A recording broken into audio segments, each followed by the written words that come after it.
This you can think of kind of as what are the building blocks of living a happy life, because at the end of the day, the goal is to be happy, not rich. If you are rich and miserable, what's the point, right? But at the bottom of this quadrant triangle is physical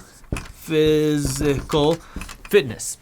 If you want to live a good life, the very first thing you have to do is be physically fit, okay? If you are on your deathbed, if you are so morbidly obese that you cannot live your life, if you are not physically healthy to the point where you cannot live your life, nothing else matters. If you're on your deathbed, it does not matter if you have $10 million in your bank account. It does not matter. When you are sick, when you are hurt, the only thing that you want is to be healthy. When you are healthy, you can have a million desires, you can have a million missions, you can have a million dreams, and you can work towards these things. But if you're not physically healthy, nothing matters because you can't even start working towards these things. So the very first thing you have to do, if you want to be able to enjoy money and enjoy your life and live happy, is you have to be physically fit. If you are physically fit, then you can start moving up this quadrant triangle and move to the second building block, which is mental fitness.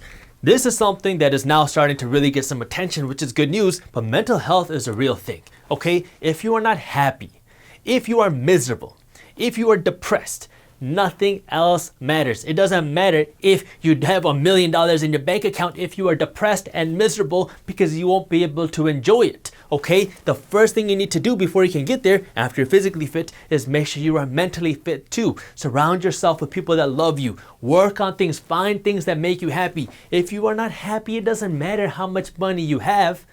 You are not going to be able to enjoy it because you are not mentally healthy. Now there are resources available for you out there. If you are really depressed, you have a lot of anxiety, you cannot live your life, talk to a therapist. There are resources for you out there. But if you are not mentally fit, you will not be able to enjoy money or enjoy your life. Okay, this is why everybody says money can't buy happiness, because a lot of people are hurting right down here. They think, oh, I have this void in my life. I am not happy, but if I just had $1 million, then I'd be happy. And then you get that $1 million and then you realize, oh, I'm more miserable now than before, because money fuels you. If you are unhappy, more money is going to make you more unhappy. Once you are physically fit and you are mentally fit, then you can move on to the third block, which is spiritually fit. Now, being spiritually fit doesn't mean religious. Being spiritually fit means having a purpose in life. What is the reason you are on this earth for? Why do you get up every morning? What is your purpose? That's what being spiritually fit is, okay? So once you're physically healthy, you have a good life, you have a good body. Once you're mentally healthy, you have a good mind. Now you can work on finding your purpose. What is your reason for being on this earth? This is what being spiritually fit is all about. If you do not have the spiritual fitness, then you are just kind of just flying through the world like a plastic bag. You don't know why you're here and you don't have a reason to get out of bed. But if you have a reason to get out of bed every single morning, now you have this drive to just conquer the world. And this is what helps people live that happy life. If you don't have the spiritual fitness, it doesn't matter how much money you have, you're gonna feel like you have no purpose in life. Once you're physically fit, and then you're mentally fit, and then you're spiritually fit, that's where money plays a part. Everybody says money cannot buy happiness because they assume that people are gonna make money here to either make up for the lack of spiritual fitness, the lack of their mental fitness, or the lack of their physical fitness. This is where money cannot buy happiness, because yeah, you cannot use money to make up for a void in one of these things. And this is what so many people try to do. They think, oh yeah, I'm not healthy, but if I was rich, things would be better. Or yeah, I'm not happy, but if I was rich, then I'd have more friends. Or yeah, I have no purpose, but maybe if I'm rich, I'll feel like I have a purpose. But that's not how it works. Money and financial fitness helps you here.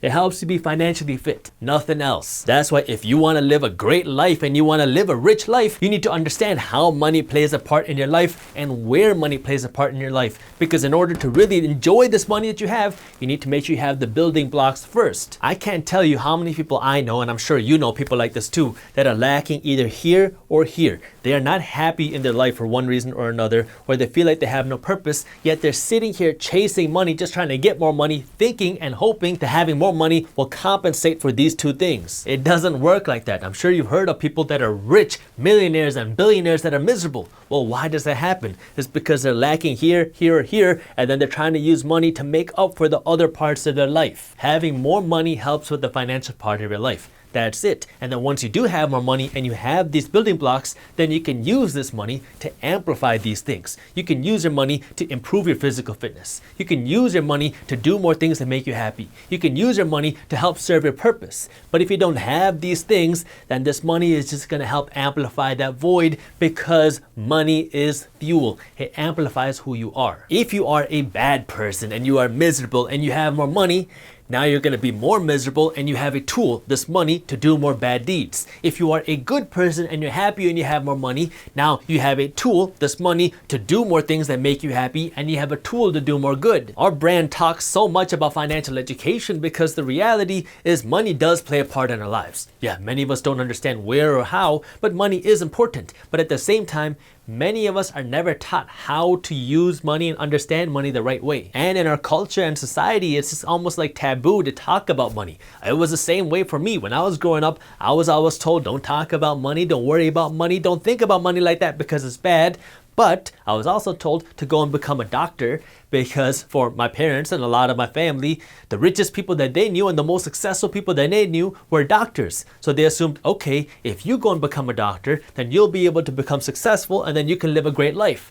But things just didn't add up for me. If money doesn't matter, you're not supposed to talk about money, why do I have to go and become a doctor to earn this high salary when money isn't that important? Many of us create these smoke screens in our lives. We say things like money doesn't matter, or don't talk about money, or money is bad because we don't have money ourselves and we don't understand why we don't have it. And so we just say, oh, don't worry about money, as kind of this smoke screen to cover up our financial issues. We need doctors. But I realized that I was going down this medical route, pre-med route, when I was in middle school and high school and college for all the wrong reasons. You should become a doctor because you want to be a doctor, not because of the salary. That's just one of the perks of being a doctor and having the value that you have. That's when I had to start asking myself, okay, how do I get that doctor financial freedom? Because everybody thinks doctors are financially free and rich, when there's a lot more to the story than that, but that's what everybody thinks, right? And that's what I thought too. How do you get that doctor financial freedom without being the doctor?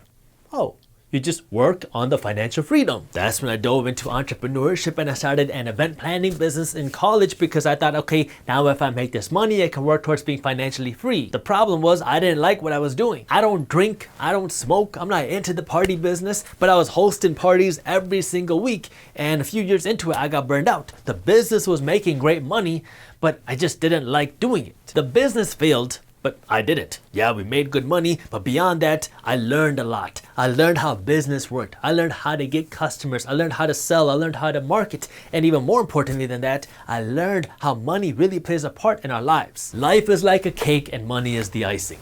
If you are not happy and you're miserable, it doesn't matter how much money you have, the icing, okay? If you have a bad cake and you try to slather it and cover it up with a whole bunch of icing, the cake is still gonna taste like crap, because the cake, the life, is miserable. But this is where things get interesting, because if you have a great cake but no icing, the cake is still not as good as it can be, because the cake is going to be dry. Money is still a part of the life. You still need the icing on the cake. You can be physically fit and mentally fit and spiritually fit, the first three things in the quadrifit triangle. But if you don't have money to pay your bills and eat and do things that you love, you still can't live the fulfilled life. Money is fuel. It's a tool. It amplifies who you are. If your goal is to feed hungry people and you only have $100, you might not be able to feed that many people. But if you want to feed hungry people and you have $1 million, now you can feed a whole lot more people. And if you want to be happy and live your life to the fullest, you need to have money, but you also need to have the physical fitness and the mental fitness and the spiritual fitness.